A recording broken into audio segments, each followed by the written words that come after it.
Allez, petit coup d'œil, petit bilan sur cette saison des publications de résultats qui se poursuit notamment aux États-Unis avec des valeurs qui déçoivent et puis d'autres qui surprennent positivement. Bonjour Philippe. Bonjour. Philippe Béchade, rédacteur en chef de la Bourse au quotidien. Pour vous, on le savait, mais encore plus aujourd'hui, il y a une espèce de concentration, de polarisation des marchés au profit des GAFA qui ne fait que s'accroître parce qu'ils ne déçoivent pas. Et comme ils ne déçoivent pas, ça écrase tout le reste de la cote. C'est ça l'idée. On ne peut pas plus que jamais, faire meilleure entrée en matière, oui, c'est exactement ça. Et la surprise, c'est qu'on ne voit toujours pas émerger le secteur qui, par effet d'entraînement direct ou indirect, pourrait bénéficier justement de cette aura des GAFA. Et beaucoup d'entreprises américaines ont stagné, comme c'était d'ailleurs attendu au quatrième trimestre, après un troisième trimestre qui était... Pensez à qui là dans ceux qui ont stagné? La liste est très longue. Je pense d'abord à la distribution, sauf Amazon, naturellement. Ouais. Les valeurs énergie, là, c'est très compliqué. On va certainement en reparler d'ailleurs, on rentrera dans le détail. Je dirais que dans le tertiaire, en général, c'est pas brillantissime. Les banques ont surperformé, mais il y a beaucoup d'autres types de services financiers qui n'ont pas dégagé non plus des résultats extraordinaires. Ouais. Voilà. Le Nasdaq, il prend encore une fois 2% en moyenne sur le... Ouais, et le Nasdaq 100, près de 3. Ouais, 3 sur le mois de janvier. Voilà. Toute la perf est concentrée sur les GAFA. Ah oui. Mais on le disait ça déjà l'an dernier. Oui, on le disait. Mais c'est encore plus. C'est ça, c'est le grand enseignement de ce début d'année, c'est qu'on prend, non seulement on prend les mêmes et on recommence, mais en plus de ça, on double la mise. Ouais. En gros, c'est ça, quoi. En même temps, carton plein, sur les résultats. Amazon, c'est hyper bon, Apple, c'est bon. Enfin, c'est très bon comme résultat aussi. Hein. Oui, alors Amazon, c'est supérieur, je crois, de 8% par rapport au premier trimestre, dernier trimestre 2018. C'est donc supérieur aux attentes. Et ces attentes, c'est Amazon qui les avait quelque part un peu plombées, puisqu'au moment de Thanksgiving, je me rappelle qu'Amazon disait...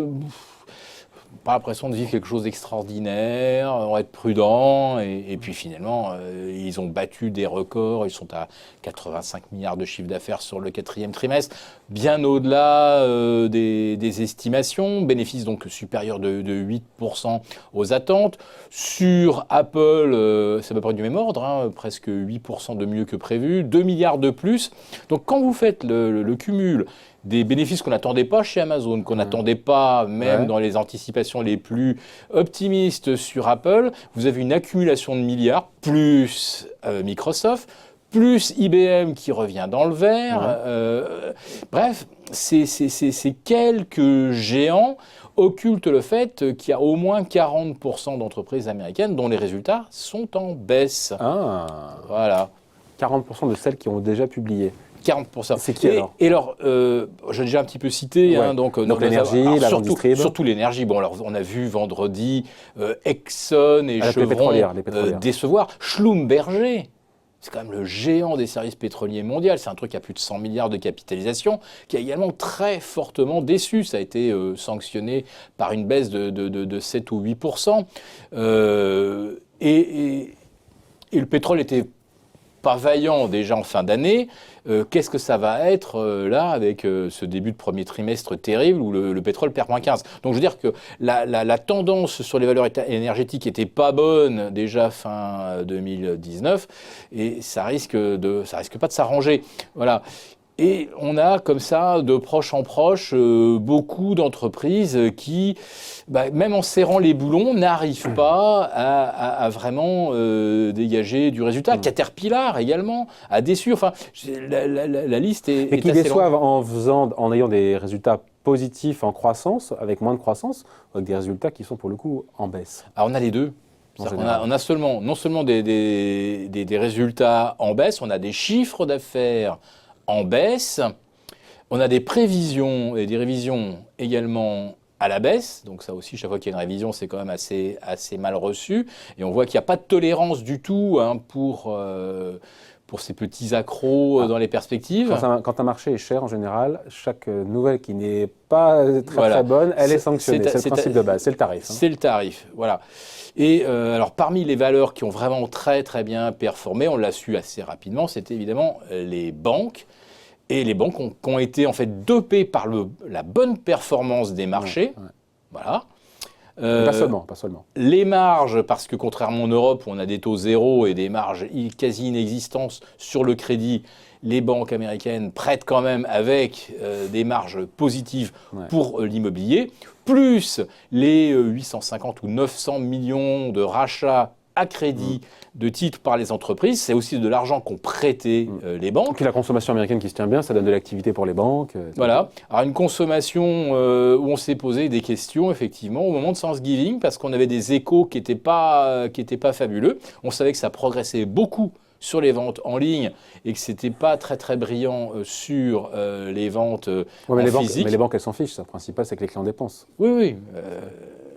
Il y a eu des dépenses, c'est effectivement que la carte bleue soit saisie à la main pour la banque, pour la JP Morgan, Amazon, pour la etc. Citigroup, c'est pas... Peu importe. En tout cas, on a bien eu la confirmation que pour la distribution, c'était encore pas bon et que ça ne s'arrange pas. Votre idée, c'est que cette polarisation, encore une fois, du marché sur les GAFA, justifiée pour partie par des très bons résultats, est une réalité comme jamais.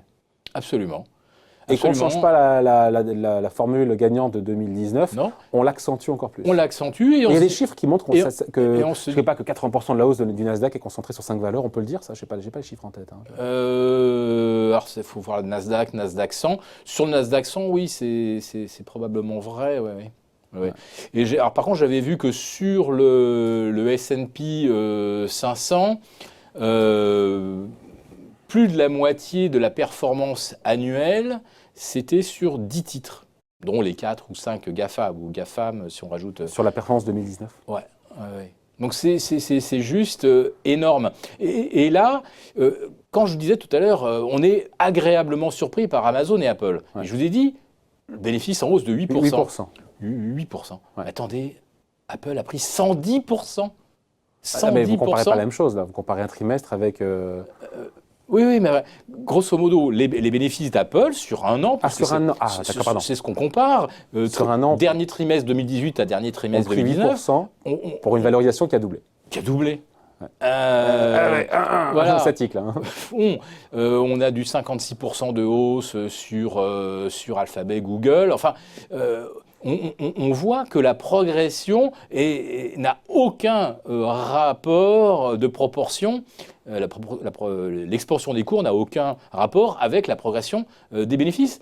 C'est juste que comme je citais le reste de la cote qui n'avance pas et qui est donc considérée comme de la dead money, on ne met pas d'argent sur les géants de la distribution, naturellement, on les fuit, on continue de les fuir et on met là où il y a de la croissance. Et quand on se disait c'est merveilleux Apple à 20 fois les bénéfices, l'année suivante, on était encore agréablement surpris. C'est chouette Apple à 21 fois les bénéfices. Et puis à 24 fois les bénéfices, c'était encore plus chouette. Et maintenant, on est à 28.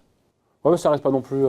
Mais, certes, mais enfin, 28, voilà, mais le luxe, j'ai pas ça en tête, mais le luxe, c'est pas loin non plus de 28, non? Mais exactement. On est passé de 20, où on se disait, c'est normal, le marché, ça se paye 13, le luxe, ça se paye 20, parce qu'il y a 60% de primes, parce que ça, quand même, là, on est sur une vraie dynamique positive, et maintenant, on est à 28 fois également dans le luxe. Donc, c'est vrai qu'on a vraiment cette polarisation, et symétriquement, ceux qui ont évité les secteurs qui ne performaient pas, aujourd'hui, ils se disent, j'ai bien fait, effectivement, de ne pas y aller. Le pétrole, donc, c'était pas bon, et ça va être encore moins bon en début d'année. La distribution, c'était pas bon, et ça risque de l'être moins parce qu'on est devant une année qui devient un petit peu plus incertaine.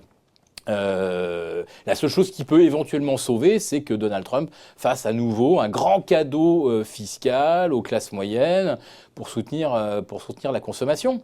Mais ce secteur-là, qui a pourtant été très porteur, enfin, quand on voit la progression des ventes de détail en 2019, c'est beau, c'est bien ça le pilier de la croissance américaine. Mais à part Amazon, ou bon, Walmart aussi a fait une année pas honorable, mais à part les 2 ou 3 géants, qui en a profité?